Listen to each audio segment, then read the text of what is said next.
Bonjour, Vanik Berberian. Bonjour. Vous êtes président de l'association des maires ruraux de France et présent à Ruralytique. Oui. Pourquoi vous venez à Ruralytique? Je viens à Ruralytique depuis le début parce que c'est, j'allais dire une des rares, mais sans doute la seule réunion nationale qui concerne à la fois le monde rural et les nouvelles technologies. Et le fait que ça se passe à Aurillac en Auvergne a une dimension symbolique forte. Donc depuis le début, notre association est d'ailleurs partenaire de ces journées. Alors l'association nationale des acteurs de l'éducation que je représente ici est également partenaire de Ruralytique 2012. Notre préoccupation, c'est un petit peu la vôtre. Où en est aujourd'hui l'équipement numérique des écoles dans le monde rural en France? Alors, c'est difficile de vous donner une information précise, de façon statistique, le taux d'équipement des écoles en milieu rural. Mais on peut dire qu'il y a eu donc trois périodes. Il y a une première période où les élus et les enseignants qui, à titre personnel, pratiquaient déjà ces outils, ont eu l'envie de les utiliser, y compris dans le cadre scolaire. Et puis il y a eu une deuxième période, celle du plan école numérique rurale, qui a été tout à fait intéressante et qui a dépassé les espérances et du ministère de l'Éducation et de notre association. Puisque malgré un cahier des charges assez contraint, des délais de réponse brefs, on s'est rendu compte que le nombre de demandes était très important, au-delà donc de ce qui avait été même imaginé dans la préparation de ce plan. Donc ça veut dire qu'il y a eu une réaction très, très bonne, que les élus et les enseignants donc, ont su reprendre la balle au bond et s'insérer dans le dispositif. D'ailleurs, à telle enseigne qu'un certain nombre d'écoles, dont les dossiers sont arrivés après, n'ont pas pu être dotés.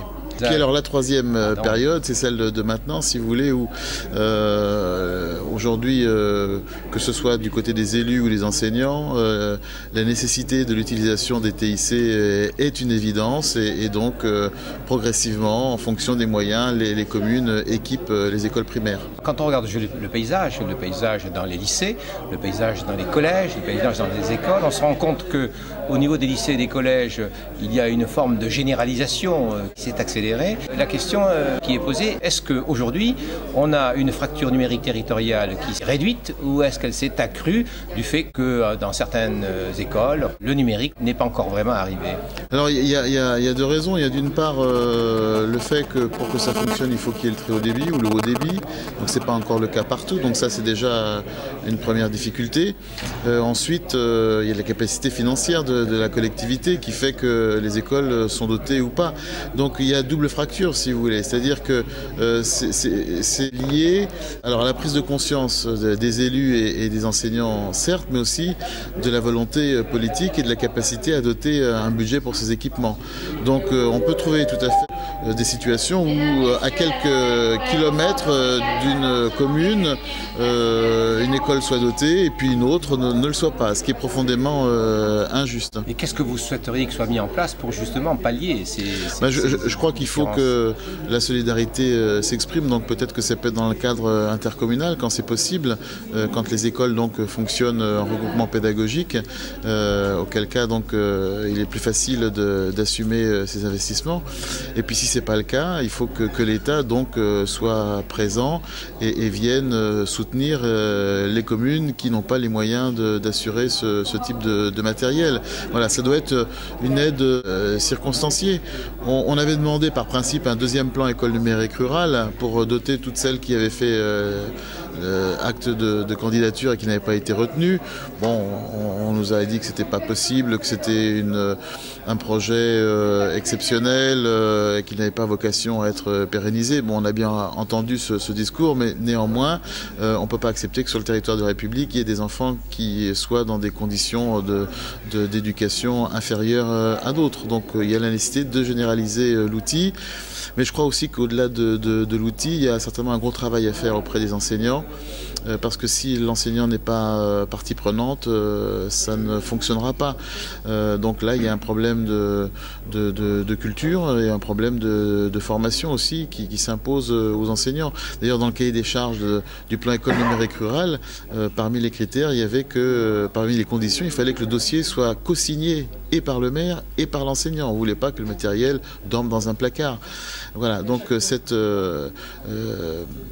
nécessité d'avoir des enseignants disposés est obligatoire pour que ça fonctionne. Dans ce contexte économique d'abord, et puis compte tenu de ce que vous dites au plan de la formation nécessaire des enseignants, voire du problème culturel qui est posé, êtes-vous optimiste sur le proche avenir ou alors êtes-vous préoccupé? Non, je suis plutôt optimiste parce que de manière insidieuse et quotidienne, ces nouvelles technologies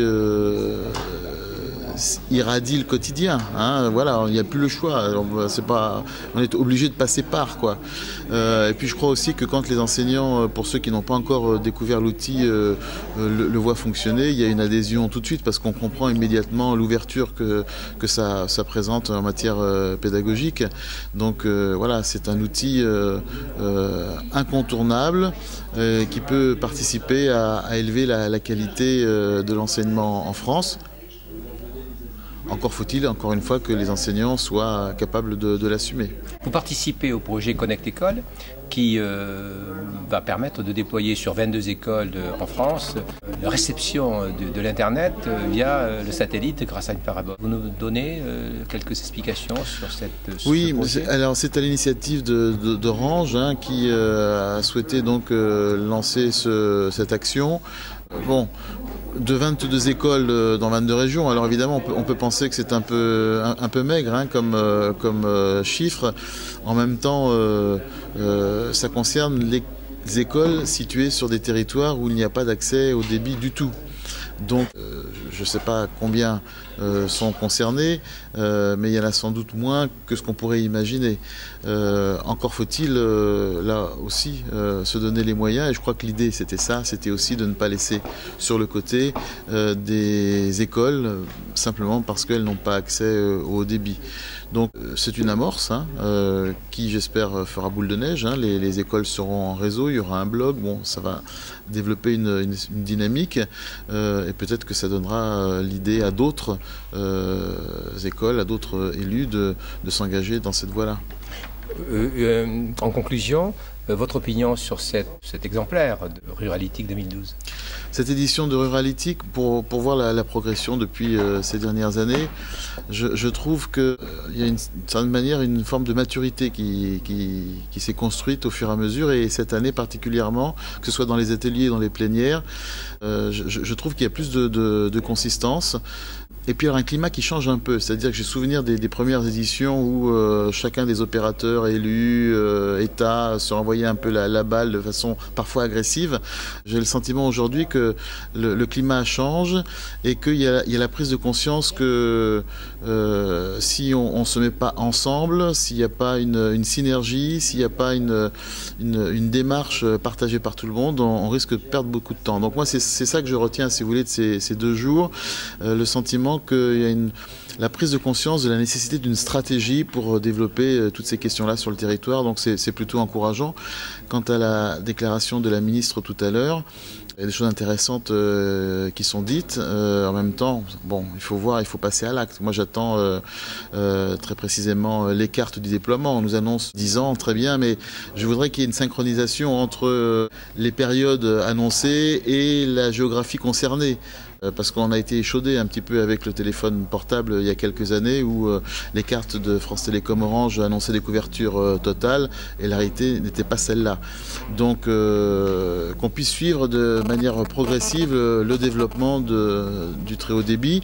Et puis encore une fois, peu importe la technique, dans certains cas c'est la fibre optique, dans d'autres c'est le satellite, peu importe, mais je crois qu'on ne peut plus attendre. Il faut absolument que ces technologies se développent partout et prioritairement dans les écoles parce que c'est là que beaucoup de choses se jouent. Merci beaucoup, Monsieur le Président. Merci.